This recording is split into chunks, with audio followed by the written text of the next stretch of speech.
आज गुरु पूर्णिमा है। गुरु पूर्णिमा की सभी को बहुत बहुत शुभकामनाएं। कायाकल्प केंद्रम और एक शाला के सदस्यों की ओर से महर्षि वेद व्यास, उनको कृष्ण द्वैपायन भी कहा जाता है। उन्होंने वेदों का भाष्य भी महर्षि वेद व्यास का ही भाष्य पढ़ रहे हैं। योग सूत्र जो हैं उनका जो जन्मोत्सव होता है उसको गुरु पूर्णिमा के रूप में मनाया जाता है। वैसे तो आज योगी शिव ने जो सप्त ऋषियों को अभी एक दिन बताया था नहीं, जब 21 जून को आया था तो सप्त ऋषियों को जो ज्ञान दिया था, शिक्षा दी थी, योग का ज्ञान दिया था, वही गुरु पूर्णिमा यहीं पर बनी। तो गुरु कृतज्ञता ज्ञापित करने के लिए तो बात गुरु की आती है, किसी एक को पकड़ करके बात नहीं बनेगी। मार्गदर्शक चाहिए पग पग पर। मनुष्य का बच्चा ही पैदा होता है, बाकी तो कुछ अपने आप सीख जाते हैं। गाय है, बच्चा या बच्चिया पैदा होगी और तुरंत ही वो उठ करके वो दूध पीने लगेगा, उछलने कूदने लगेगा, लेकिन बहुत दिनों तक रोता है। इसको समझाने पर भी नहीं समझता है।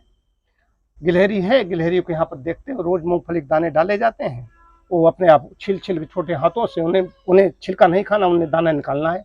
कौन सी यूनिवर्सिटी में पढ़ करके आई, किसने उनको ज्ञान दिया? इनको नैसर्गिक ज्ञान मिला हुआ है। लेकिन मनुष्य को पग पग पर संभालने की आवश्यकता होती है, ज्ञान की आवश्यकता होती है, मार्गदर्शन की आवश्यकता होती है। इसीलिए दत्तात्रेय हुए हैं महर्षि दत्तात्रेय। उन्होंने 24 गुरु किए, 24 गुरु किए। उसमें पेड़ पौधे, वनस्पति, मछली और पतन क्या बेश्या सब करते चले गए। जहां जहां ज्ञान मिल रहा है, आँख कान एक ही जगह हम बैठ जाएंगे नहीं, आसक्ति हो गई, हमें कुछ चाहिए, हमें कुछ प्राप्त करना है, तो बात उससे नहीं बनेगी। मार्गदर्शन की आवश्यकता है। माता पिता मिले शिक्षक के रूप में, गुरु के रूप में, उसके बाद में विद्या का शिक्षक मिला, विद्या गुरु मिला। फिर बाद में इसकी आवश्यकता होती है कि आध्यात्मिक एक गुरु की बात आती है, आध्यात्मिक शिक्षक की आवश्यकता होती है। कोई मिला, उसने ऐसे बता दिया भैया उधर जा रहे हो, वहां पर पानी भरा हुआ, वहां पर गड्ढा है, वो भी उस समय के लिए गुरु हो गया। उसने बताया, नहीं तो वहीं पर चोट लग जाती, कहीं कुछ हो जाता है।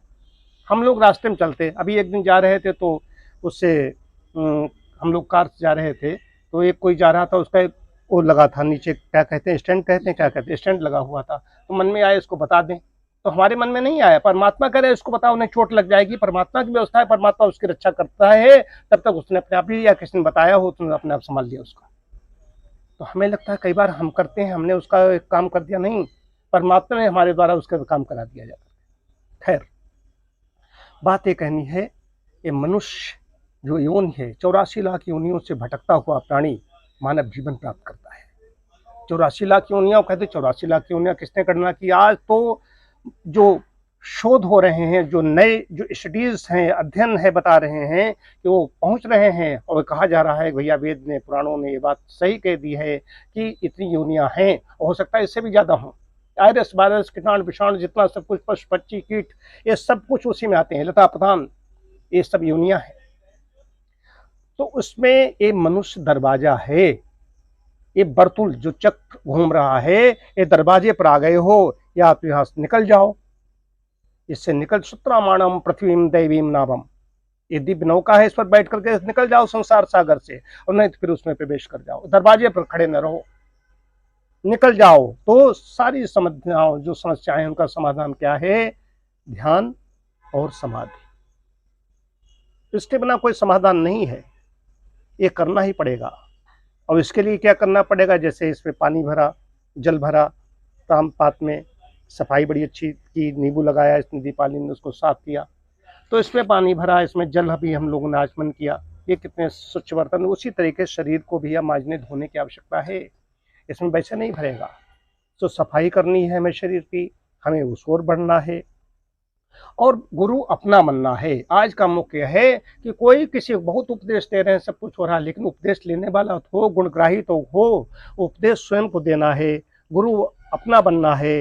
महात्मा बुद्ध ने क्या कहा था? अपदीपो भव, अपना दीपक स्वयं बनना है, स्वयं बनना होगा तो बात बनेगी। आज जगह जगह, चाहे जैन बौद्ध, इसमें हर जगह गुरु पूर्णिमा मनाई जा रही है, तो इसमें इस ओर ध्यान देने की आवश्यकता है।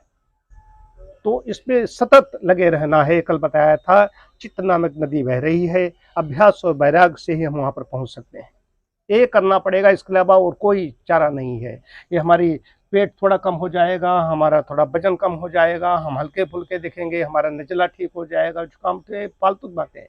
शरीर नष्ट होगा तो मरने से पहले समाधि को प्राप्त अगर कर लिया तो मृत्यु नहीं है, और मृत्यु समाधि से पहले आ गई तो बराबर मरते रहेंगे, जलते रहेंगे। इसलिए ध्यान और समाधि यही समाधान है, इसके अलावा कुछ नहीं।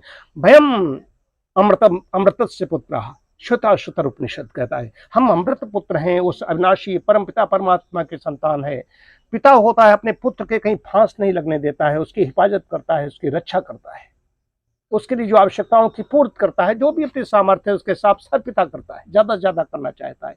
तो पिता परम पिता परमात्मा वैसे दे रहा है, लेकिन हम रोते रहते हैं, रोते रहते हैं। रोने से बात नहीं बनेगी।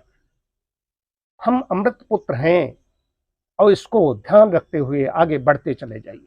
कुछ नहीं चाहिए, वो तो वैसे दे रहा है, बिना मांगे दे रहा है, हम रोते रहते हैं। जरूरत से ज्यादा दे रहा है, फिर भी हम रोते रहते हैं। और ये ध्यान और समाधि इसको प्राप्त कर लिया तो इससे अमर हो जाओगे। क्यों? वयम अमृतस्य पुत्र है, हम भी अमृत, हम अमृत उसके पुत्र हैं तो हम भी अमर हैं। अमर मतलब शरीर नहीं, आत्मा की बात कही गई यहाँ पर। उपनिषदकार कहता है आत्मा की बात कही गई है, तो आत्मा अजर अमर है, हम लोग पढ़ते आए हैं, यह अनुभूत करने की बात है।